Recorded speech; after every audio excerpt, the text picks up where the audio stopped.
avec l'Académie nationale des sciences et techniques. L'objectif de la rencontre, c'est de revisiter l'encadrement autour de la profession pharmaceutique, mais également l'orientation autour de la stratégie globale de la politique. Ça veut dire quoi aujourd'hui? L'Académie a une mission, c'est la mission d'encadrement, de formation, pour nous donner des produits finis que nous allons utiliser dans la mise en œuvre des politiques. Donc il est bon qu'on s'assoie autour d'une table, qu'on s'organise et qu'on s'entende sur les besoins du pays en termes de profils à former. Ce que nous saluons aujourd'hui autour de l'Académie, c'est cette bonne organisation de la filière pharmaceutique qui ne date pas d'aujourd'hui et qui aujourd'hui est en train de s'activer, de se contextualiser par rapport à nos besoins. Vous n'ignorez pas que le Sénégal est dans la dynamique de la relance de notre industrie pharmaceutique qui forcément a besoin de nouveaux profils dans le corps de métier, avec un socle réglementaire sur 9 fonctions qui a besoin également d'avoir des spécialistes en termes de cette réglementation pharmaceutique. Donc il serait bon que l'Académie nous entende en termes de besoins, mais nous aussi que nous comprenons ce que l'Académie est en train de faire, surtout dans le produit fini, que nous allons adapter par rapport à notre besoin. Nous saluons nos maîtres qui ont eu cette initiative et qui sont approchés de l'ARP. Nous saluons également l'ensemble des participants pour qu'ensemble qu'on mette sur place cette vision stratégique de l'encadrement du profil de pharmacien dans tous les corps de métier. Et nous avons entendu de très belles prémices de l'Académie, nous donnant de nouvelles orientations du produit fini de pharmacien qui nous rassurent plus dans la mise en œuvre et l'application de nos politiques. Donc nous saluons tout le monde et nous avons l'OMS avec nous qui a accompagné l'ARP depuis sa naissance jusqu'à aujourd'hui où nous flottons ce niveau de maturité 3 qui va encore rassurer la production industrielle. Donc voilà les quelques mots que nous avons. Avant de conclure, vous en tant qu'agence actuellement, quels sont les défis auxquels vous êtes confrontés par rapport aux ventes illicites de médicaments ici au Sénégal? Vous savez que la vente illicite des médicaments, c'est une politique. La lutte, c'est une politique. Il faut mettre le cadre de lutte qui est multisectoriel. Le ministère de la Santé l'a déjà fait avec un arrêté. Nous avons des représentants de tous les ministères acteurs de cette lutte qui sont en train de désigner les représentants dans le comité. Ce comité, une fois installé, aura un plan d'action. Et l'ARP sera là pour coordonner ce plan d'action. Ce plan d'action, c'est de lutter contre les faux médicaments. Mais nous avons commencé déjà dans la stratégie réglementaire. Ça veut dire filtrer ce qui entre par des AMM, l'autorisation de mise sur le marché.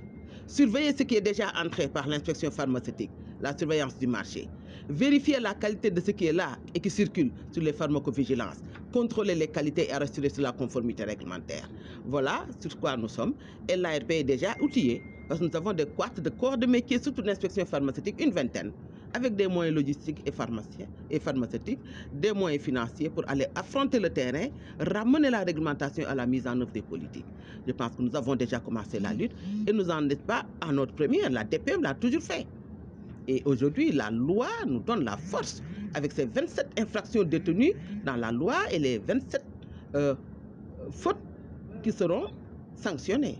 Donc, nous avons l'arsenal juridique maintenant pour attaquer ce volet.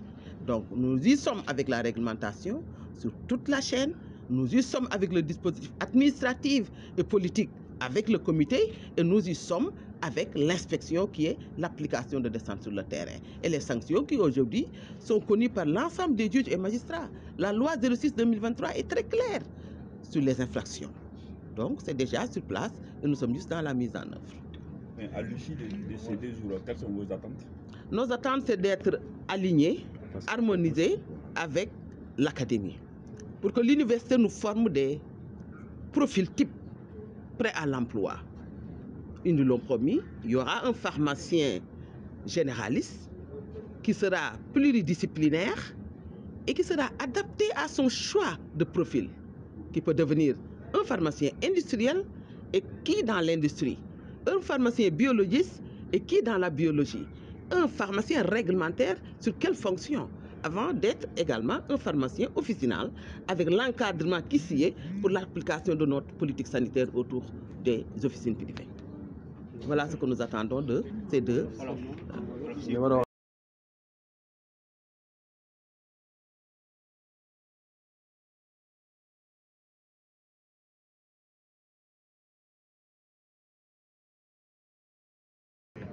man maay docteur Ndaw Oumou Kalsoum man maay directrice générale de l'agence sénégalaise de réglementation pharmaceutique.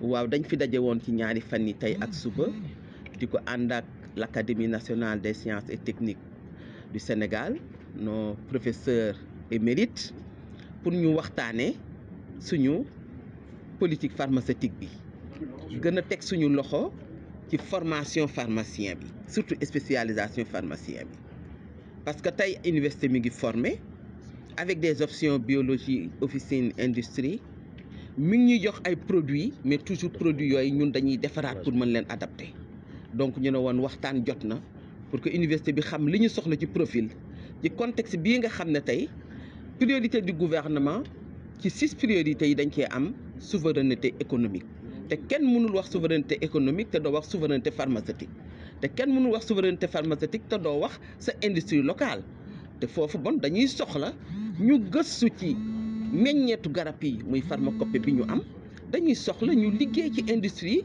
ñu contrôler garab yi mais également ñoo xam ne dañuy ñëw nag appliquer la réglementation pour ñu respecter ko kon xam nga ne loolu yëpp dañuy soxla ay corps de métier te suñu waxtaanul xëy na mën na am lu ñu bàyyi donc waxtaan boobu c'est juste organiser waat formation bi fekk nañ leen déjà ñoom ñi ngi ci kon buñ leen gënee àndandoo dinañ mën a génn ay corps de métier yoo xam ne dinañu adapté ci li ñu bëgg ci Sénégal pour que ñu mën a relancer suñu industrie. C'est bon.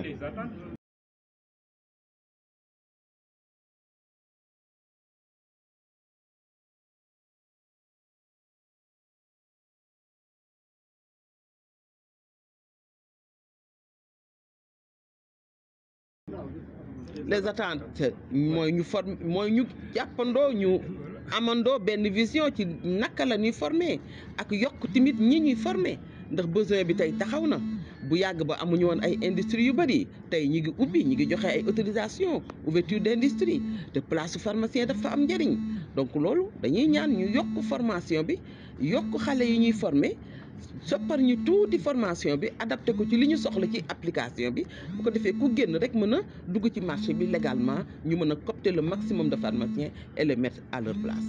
Parlant de loo xam ne dafa jëm ci wàllum pharmacie waxu garab la gis nañ ba léegi am na ñoo xam ne ñu ngi jaay garab est-ce que par exemple yéen a ngi def ay sensibilisation pour ñu mën a xam réglementaire ñu war a jaay garab ak ñu ko warul def. waaw loolu mosu fi jóg.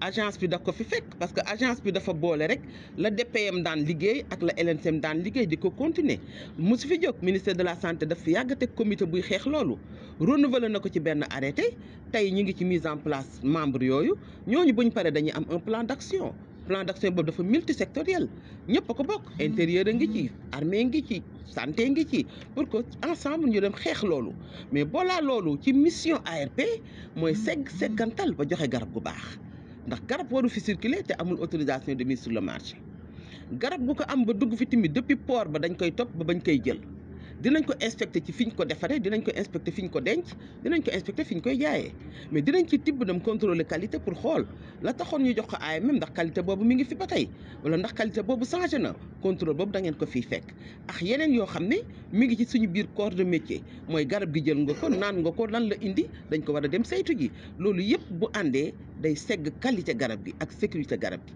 te loolu bu leeree ñu boole kook loi bi nga xam ne génn na au mois de juin nga xam ne dafa leeral lan mooy garab fu garab war a jaar ku am monopole yor garab ku warul yor garab ku war a def exercice su jaay garab nee na képp ku ko wàcc lii moom lay xaar génne 27 yoo xam ne ay infraction la ne ku def lii moo la ciy fekk sanction yooyu te mi ngi ci biir loi bi sensibiliser nañ yëgal nañ loi banque internet bi mi ngi ci surtout ARP mi ngi fépp kon kenn waxatul xaw ma tey tribunaux yi xam nañ juge yi xam nañ magistrat yi xam nañ ñi yelloo profession pharmaceutique bi xam nañ mais ku ci bokkul ba def ko it xam nga kon nag réew mi moom ARP yorul pénalité yorul leneen ARP dafay teg ba mu leer ku def loo warul def ña war a faj ñi ngi fi loolu rek moo ci nekk ci biir ñiy def loo xam ne bokkuñu ci mbirum garab bi.